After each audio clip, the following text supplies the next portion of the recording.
இயேசு உங்களை நேசிக்கிறார். பிரியமானவர்களே, இந்த நாளில் ஆண்டவர் நம்மளோடு பேசும்படியாக இந்த நாளில் வேத புத்தகத்திலிருந்து ஒரு வசனத்தை வாசித்து ஆண்டவர் நம்மளோடு பேசுகிற காரியங்களை பார்ப்போம். அது லூக்காவின் புஸ்தகம் 23வது அதிகாரம் 28வது வசனம். இப்படி அவன் சொல்லுகிறது: திரள் கூட்டமான ஜனங்களும் அவருக்காக புலம்பி அழுகிற ஸ்திரீகளும் அவருக்கு பின் சென்றார்கள். இயேசு அவர்கள் முகமாய் திரும்பி, எருசலேமின் குமாரத்திகளே, நீங்கள் எனக்காக அல்லாமல் உங்களுக்காகவும் உங்கள் பிள்ளைகளுக்காகவும் அழுங்கள்.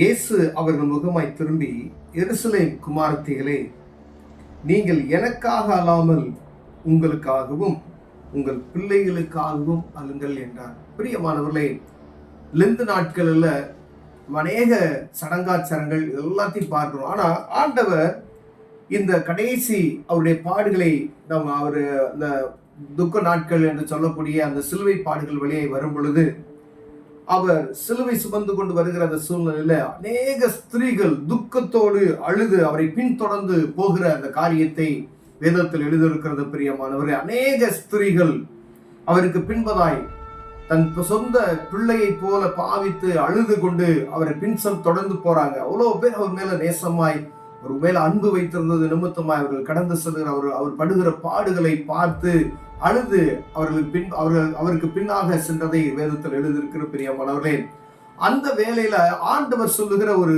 காரியத்தை பாருங்க. எருசலேம் குமாரத்திகளே, நீங்கள் எனக்காக அழாதீங்க. எருசலேம் குமாரத்திகளே, உதாரணத்துக்கு அப்படி கூட வச்சுக்கலாம், கிறிஸ்தவர்களே அப்படின்னு கூட வச்சுக்கோங்களேன்.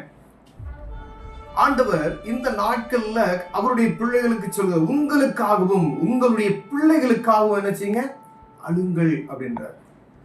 அது குமாரத்திகளே, நீங்கள் எனக்காக அழாதீங்க, உங்களுக்காகவும் உங்க பிள்ளைகளுக்காகவும் அழுங்கள் என்கிறார். ஏன்னா அப்படிப்பட்டதான பாடுகள் வரப்போகிறது என்பதை ஆண்டவர் முன்கூட்டியே ஸ்திரீகளுக்கு சொல்லி இருக்கிறது. ஏன்னா ஸ்திரீகள் அவருடைய ஜபத்திற்கு அவர் செய்த அற்புதங்களை எல்லாம் பார்த்து அவர் பின் சென்றார்கள். ஆனா அவர் ஒப்பு கொடுக்கப்பட்ட பின்பதாக அவர் இந்த பாடுகள் வழியை ஊடுருவர்களை பார்த்து அவர் அழுகிறதை பார்த்து ஆண்டவர் சொல்லுகிறார், எருசலேம் குமாரத்திலே பாருங்க, ஏன் ஆண்டவர் உங்களுக்காகவும் உங்கள் பிள்ளைகளுக்காகவும் அழுங்கள் என்று சொன்னார். இந்த பொல்லாத உலகத்துல நீங்க வாழ்ந்து கொண்டு இருக்கிறீங்க. உங்க பிள்ளைகளை பொல்லாத இந்த சத்துருவின் பிடியிலிருந்து நீங்கள் பிள்ளைகளை பாதுகாக்கும்படியாய் நீங்கள் உங்களுக்காகவும் உங்களுடைய பிள்ளைகளுக்காகவும் அழுங்கள் என்றார். தேவ சமூகத்தில் அழுகணும். எங்கேயோ போய் நீங்க சும்மா வெளியில மற்றவங்க கிட்ட போய் உங்க கண்ணீரை சிந்துறது நிமித்தமாவோ, உங்க கணவன் கிட்டேயோ மனைவி கிட்டேயோ இல்ல உங்க உற்றார் உறவினர்கிட்ட போய் கண்ணீர் வடிக்கிறீங்க பார்த்தீங்களா, அது ஒரு பலனும் கொடுக்காது. ஆண்டவர் சொல்லுகிறார், உங்க பிள்ளைகளுக்காகவும். எங்கு பார்த்தாலும் பிள்ளைகள் நிமித்தமாய் சமாதான கேடுகள், எங்கு கேளுங்களேன், எங்கு பார்த்தாலும் சரி பிள்ளைகள் நிமித்தமாய் சமாதான கேடுகள், பிள்ளைகள் நிமித்தம் வரக்கூடிய பாடுகள், மன உளைச்சல். எத்தனை குடும்பத்துல இந்த காரியம் நமக்கே தெரியும்.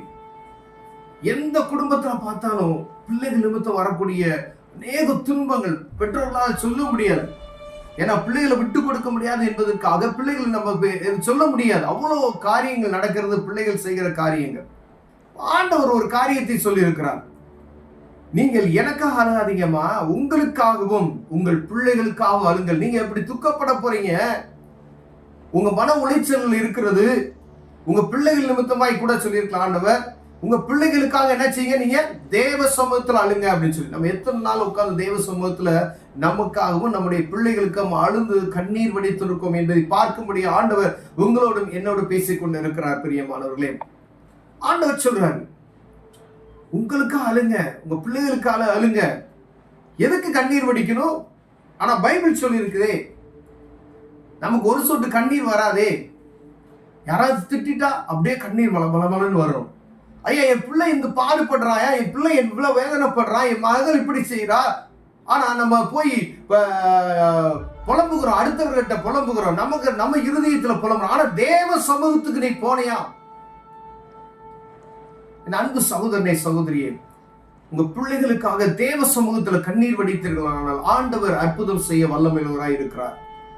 இயேசு கிறிஸ்துவின் இரத்த சகல பாவங்களை நீக்கி சுத்திகரிக்கும். என்ன வேணாலும் செய்யட்டும். மன உளைச்சல் தேவ சமூகத்தில் நீங்க குறைவுபடுதோ, நம்மளுடைய நேரத்தை ஆண்டவர் சமூகத்துல செலவு பண்ணாம விட்டுருந்தோம் அப்படின்னா இப்படிப்பட்ட மன உளைச்சல்களுக்குள்ளாய் நாம் கடந்து செல்ல வேண்டியது கண்டிப்பா ஆண்டவர் அலோவ் பண்ணுவார். அப்ப பிள்ளைகளுக்காக நீ என்ன செய்யணும்? தேவ சமத்துவம். நீங்க உங்க பிள்ளைகளுக்காக வேண்டி தேவ சமத்துக்கு வரணும்னு சொல்லி கூட ஆண்டவர் வைத்திருப்பார். இப்ப நீங்க என்ன செய்யணும்? தேவ சமத்துக்கு போங்க. காலையில போங்க, மாலையில போங்க, சாயந்தரம் போங்க, தேவ சமத்துக்கு போங்க, முழங்கால் படிங்க, அழுங்க, கதறுங்க. உலகத்துல இருக்கிற மனுஷன் உங்க காரியத்தை சொல்லுவதை காட்டிலும் தேவன் பேரில் பட்டுதலா இருப்பதே நலம் என்று சொல்லி இருக்கிறது. இயேசுட்ட நீங்க பேசணும், அவர்கிட்ட நீங்க சொல்லுங்க, உங்க பிள்ளை இப்படி செய்யறானா, வெளியில யார்ட்டையும் சொல்லாதீங்க. மனசுக்குள்ள வச்சு ஆண்டவர் சமூகத்துல கண்ணீரை வடிங்க. எப்படிப்பட்ட மனிதனை ஆண்டவர் என்ன செய்வார்? குணமாக்குவார். பிரியமனே, அவருடைய நிமித்தமாய் நீ விசுவாசத்தோடு அதை செய்வலாம். எதையும் செய்ய ஆண்டவரால் முடியும். குருடனை பார்வையடை செய்கிற தேவனுக்கு இதை செய்வதற்கு முடியாது நீங்க நினைக்கிறீங்களா? செங்கடல் இரண்டாக பிளக்க செய்த இயேசுவுக்கு அது முடியாது நீங்க நினைக்கிறீங்களா? வறண்ட நிலத்துல நீரூற்றை உண்டாக்கின தெய்வத்துக்கு இந்த காரியத்தை செய்ய முடியாது நினைக்கிறீங்களா?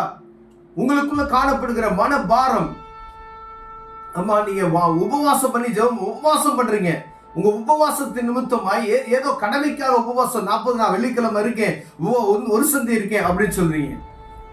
ஒரு சந்தி இருந்து விட்டு தேவ சமூகத்துக்கு நீங்க வரலன்னா ஒன்றும் செய்ய முடியாது. கடமைக்காக உபவாசம் கிடையாது, கடமைக்காக ஒரு சந்தி என்று கிடையாது, கடமைக்காக 40 நாள் அனுசரிப்பு கிடையாது. தேவ சமூகத்தில் அமர்ந்திருந்து அவரை பார்க்கும்படி ஆண்டவர் விரும்புகிறார். அவரோடு பேசும்படியாக விரும்புகிறார்.